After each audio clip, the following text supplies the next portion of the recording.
to actually getting more, or maybe that's forking, or maybe that opportunity you got for the last one because you were rude to someone over the bar or rude to one of the other staff putting stuff together. So I think really my advice is going slow. Not having a team is not a bad thing. Heaps of artists do really well around Perth.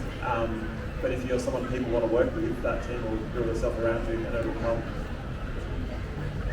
Yeah, no, that's good. You never know when something you do, or if you scorn someone, or you never know when that word's going to come out and it can follow you around.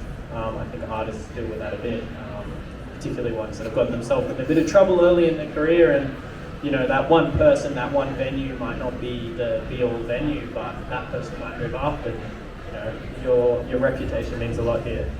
All right, next one is going to be probably to Owen again, and the rest of the panel, but in terms of monetizing an arts career, how would you go about that? What are the different revenue streams? Because there are a lot, and I think it's something a lot of people struggle with. Monetizing an arts career, geez, that can be another one. But look, I think especially in music you find that no one's just an artist. I think you find that people are doing a range of different things. They're finding opportunities to kind of work in the space. A lot of artists are also doing sound engineering, or they're booking venues, or they're finding those other things they can piece together to make it work. In a space like Perth, where you don't have a lot of arts or music industry jobs, I think it is about finding a way to cobble together enough to make things work, but also in a way that's sustainable for you, rather than kind of, I guess, important not to be giving your time out for free too much. I think it's important to have a few irons in the fire, so you're kind of able to kind of build a sustainable income while also having the time to develop art and develop music. And then I think it's, as I said before, the opportunities will come if you're someone who is reliable, treating people with respect, not being rude to those around you, and generally get a reputation of being someone that is trustworthy and good to deal with. Michael? My best advice for monetizing a music career is there's multiple different sources of revenue that are involved with music, and I think a lot of artists and people within the music industry, they are already doing this. If you're wanting to make music, that could either be live recordings or electronically. You could create sample packs, you could offer say one-on-one teaching lessons. You could find a way to perform your music live. If it's electronic, DJ your music out at a club. We've got a lot of pretty cool venues around Perth, even though we are small. But a lot of awesome spots to do live performances, whatever that looks like. So there's a lot of different revenue streams that we can sort of make within the music industry.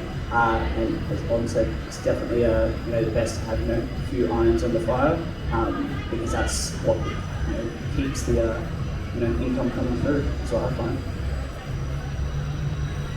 Songwriting, top writing for people as well. Top lining is a big thing in hip hop as well. Just music across the board. You can just put your name to the credits and get paid a bit of a bag from it. You can work with artists from all around the world, which helps collaboration and build your own community with that.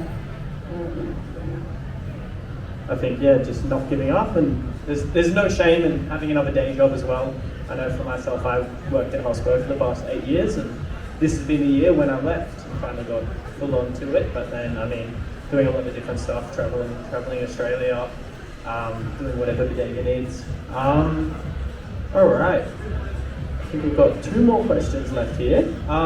Future vision, thinking outside the box, and what's a way you can take this thinking outside the box principle and build both online and in-person audiences? Does anyone volunteer for this question? I'll give it my best go. I think it's going to be specific to each artist. There's no one set road, set map where it's like, okay, cool, go from point A to point B, and if you're an artist, follow that. You're going to do that. I think you've really got to figure out who your audience is and why they are invested in you. Once you figure that out, that's how you can forward plan and forward think into, okay, this is what I want to plan to do for the future, whether it's full live performances, giving back to the community, yeah, whatever it is. I think that's my best advice around that. This is the final wrap-up question, and I'm going to want an answer from each of you. What is the single best advice you'd give for someone just starting out and for someone who's already begun their career?